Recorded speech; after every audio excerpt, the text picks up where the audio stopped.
વલસાડ, વાળા, વડોદરા, સુરત એ variety shop platform number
જય માતાજી. જય માતાજી. તમે ક્યાંથી આવ્યા છો? અમે આણંદથી આવ્યા છીએ આખી ટીમ. બરાબર. અને બધા જ ક્ષત્રિયો? હા. બરાબર છે. તો તમે આના વિશે થોડી માહિતી આપશો? હા. પહેલાં તો તમે તમારું નામ જણાવી લો અને ગામ. એ મારું નામ ભરતસિંહ સોલંકી, આણંદ તાલુકાનું દેવરાજપુરા ગામમાં. બરાબર,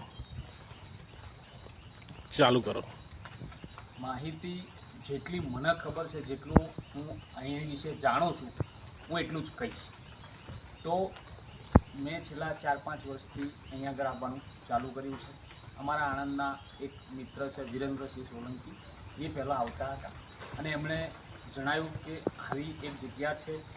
તો મને પણ અચરજ થયું, નવાઈ લાગી કે સાલું રાજપૂતોનું ઉત્પત્તિ સ્થાન અગ્નિકુંડ, વશિષ્ઠ ઋષિનો આશ્રમ, મારું ગોત્ર વશિષ્ઠ, તો પણ મને ખબર નહોતી આ વસ્તુની, આ જગ્યાની, આ સ્થળની અને આ ઇતિહાસની.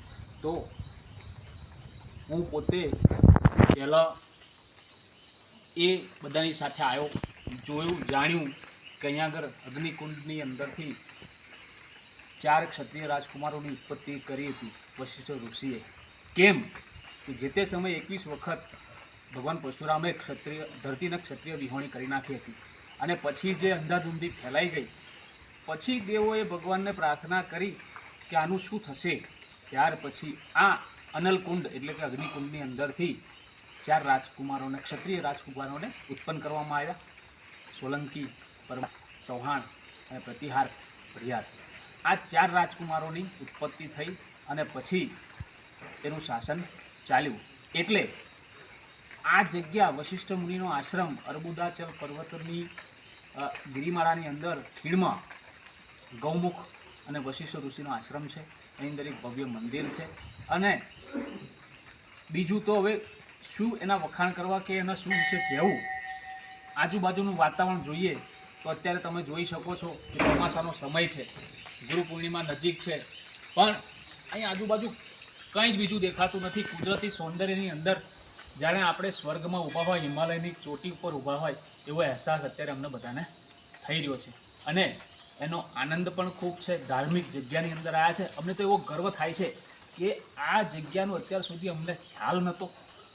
એટલે મેં જાણ્યું તો હું પણ બીજા મારા મિત્રોને જણાવ્યું. એ લોકો પણ આજે પહેલી વખત અહીંયા આગળ આવ્યા છે. હમણાં જ આરતી પતિ અમે એનો દર્શન પૂજાનો લાભ લીધો અને બસ થોડું બહારનું જોવા માટે હવે નીકળ્યા છીએ. બરાબર. તો બીજું તો આ જગ્યા પર પહોંચવા માટે કેમનું આવવાનું રહેશે? મતલબ કે માઉન્ટ આબુ પહોંચ્યા પછી ચઢાઈ છે, ઉતરાઈ છે કે શું છે? માઉન્ટ આબુ ઉપર પહોંચ્યા પછી નખી લેક જતાં પહેલાં ડાબી સાઈડ ઉપર ગૌમુખ જવા માટેનો એક સિંગલ પટ્ટી રસ્તો પડે છે. એ સિંગલ પટ્ટી રસ્તે લગભગ 6 થી 7 કિલોમીટર ચાલશું એટલે હનુમાનજી મહારાજનું મંદિર આવે છે. ત્યાં મેન પ્રવેશ દ્વાર છે. ત્યાં સાધન આપણે મૂકી દઈ અને 1 કિલોમીટર જેવું આપણે ચાલતા આવવું પડશે અને ત્યાં આવી જશે તળેટી. ત્યાંથી પગથિયા સ્વરૂપે આપણે નીચે ઉતરીશું. લગભગ 700 થી 750 પગથિયા છે. એ પગથિયા ઉતરીશું એટલે પ્રથમ ગૌમુખ આવશે કે જ્યાં સરસ્વતી માતા ગાયના મુખમાંથી વર્ષોથી પેઢીઓથી વરસી રહી છે. ત્યારબાદ એની નીચે આ વશિષ્ઠ મુનિનો આશ્રમ આવે છે. થેન્ક યુ ભરતસિંહ, જાણકારી આપવા બદલ અને દરેક તમામ મિત્રોનો આભાર. જય માતાજી. જય માતા.